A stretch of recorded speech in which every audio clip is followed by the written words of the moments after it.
What if I told you you can do this with your kajal or eyeliner? Apply it and it won't budge even if you try really hard to smudge it. And I am going to show you how. So if you're ready, let's begin.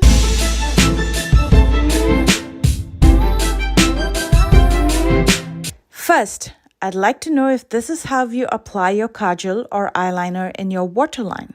Well, that looks great immediately after application. But if you have watery eyes like me, it starts washing off in the inner corner. And then it looks like this after a couple of hours. And before you know, by the end of the day, this is how it becomes. And how do we avoid this? It's actually very simple. First, make sure to set around your eyes with a translucent powder. The one that I'm using today is Laura Mercier, but you can use any translucent powder that you have. That is going to dry up and set any wet foundation or concealer that's around your eyes, which can very well smudge your eyeliner. By creating the dryness around your eyes, the chances of smudging is minimized because the eyeliner has no liquids or creams to mix with or flow over. Next, you'll need a waterproof eye pencil. As many of you know, my favorite is the Aqua Resist pencil by Makeup Forever. A good drugstore option is the Revlon So Fierce vinyl eye pencil, which I also use on a regular basis. Here's the deal. When you apply your kajal or eyeliner, avoid the areas that are moist in and around the eyes. Usually your waterline is wet towards the inner side and is dry closer to your lashes. That's where you'll be applying the eye pencil. And the other area to avoid is the inner corner where your eyes are most sensitive. Eyes tend to water in the inner corner first, so try to avoid anything that can irritate that area. With the Makeup Forever pencil, I'm going to slowly apply the eyeliner closer to my lashes in my waterline. Take your time to do this, and as you can see, I've completely avoided the inner waterline where it's moist as well as the inner corner. The next step is to bulletproof your waterline. With a small angled brush, I'm going to take some black eyeshadow and lightly set closer to my lashes.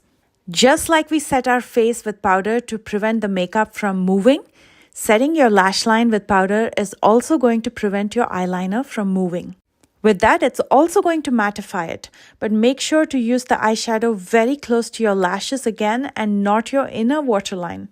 If you need information on any of the products that I'm using today, you'll find that in the description box right below this video. As you can see, the eyeliner looks a lot more darker because it's mattified now, and the eyeshadow has also sealed it. You can stop at this or you can double proof it. You can take a little bit of brown eyeshadow or a bronzer and lightly smudge it just underneath your waterline in the lash line. This is especially helpful if you live in a humid place or if you sweat a lot or if you have oily skin, because even after all the steps mentioned, if your kajal still smudges, it will not flow below the brown eyeshadow, and that's going to be very forgiving. It'll almost look like you on purpose smudged it with the brown eyeshadow. You can leave it like this, or I like to soften it further, so I'm going to take a little bit more of the brown eyeshadow with a small definer brush. This is from Coastal Scents, if you remember the brand. And I'm going to smoke the brown eyeshadow. That way the focus is more on the black kajal and less on the brown eyeshadow when you soften it.